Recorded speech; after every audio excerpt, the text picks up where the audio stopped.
एक पुरानी दादी जान थीं। एक पुरानी दादी जान थीं जो गांव में रहती थीं। वो बहुत समझदार थीं और उनके पास हर मसले का हल मौजूद होता था। उनके पास एक पुराना सा मोबाइल फ़ोन था जिसे वो सिर्फ फ़ोन करने और मैसेज भेजने के लिए इस्तेमाल करती थीं। एक दिन उनके पूते अहमद ने उन्हें एक स्मार्टफ़ोन तोहफे में दिया। दादी जान को शुरू में बहुत मुश्किल पेश आई, लेकिन फिर उन्होंने अहमद की मदद से व्हाट्सएप चलाना सीख लिया। जल्द ही वो गांव में ऑनलाइन आंटी के नाम से मशहूर हो गईं। उनके व्हाट्सएप ग्रुप में गांव के तमाम लोग शामिल थे। वो सुबह सवेरे सबको सलाम भेजती, फिर दिन भर मुख्तलिफ मौज़ूआत पर बातचीत करती। वो सबको नसीहतें करती हैं, ख़ास तौर पर नौजवानों को। वो उन्हें बताते कि कैसे वक्त ज़ाय न करें, कैसे सच बोलें और कैसे दूसरों का ख्याल रखें। एक दिन गांव के दो नौजवान इमरान और जाहिद आपस में लड़ पड़े। उनकी लड़ाई की वजह एक छोटी सी बात थी। जब ये बात आंटी तक पहुंची तो उन्होंने दोनों को अपने घर बुलाया। बेटा, तुम दोनों क्यों लड़ रहे हो? आंटी ने नरमी से पूछा। इमरान ने गुस्से से कहा, आंटी, उसने मेरी बात नहीं मानी। जाहिद ने जवाब दिया, नहीं आंटी, वो मेरी बात नहीं सुन रहा था। आंटी मुस्कुराई और बोली, बेटा, जब तुम दोनों इतने समझदार हो तो छोटी छोटी बातों पर क्यों लड़ते हो?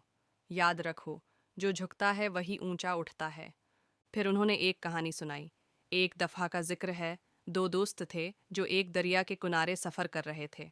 अचानक वो किसी बात पर लड़ पड़े और एक दोस्त ने दूसरे के चेहरे पर तमांचा मार दिया।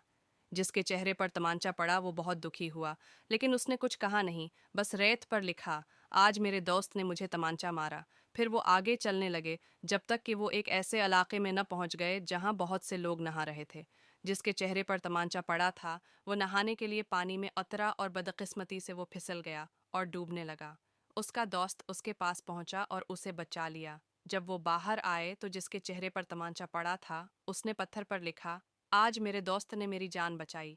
उसके दोस्त ने पूछा, जब मैंने तुम्हें इतनी तकलीफ दी तो तुमने रेत पर लिखा, और जब मैंने तुम्हारी जान बचाई तो तुमने पत्थर पर लिखा।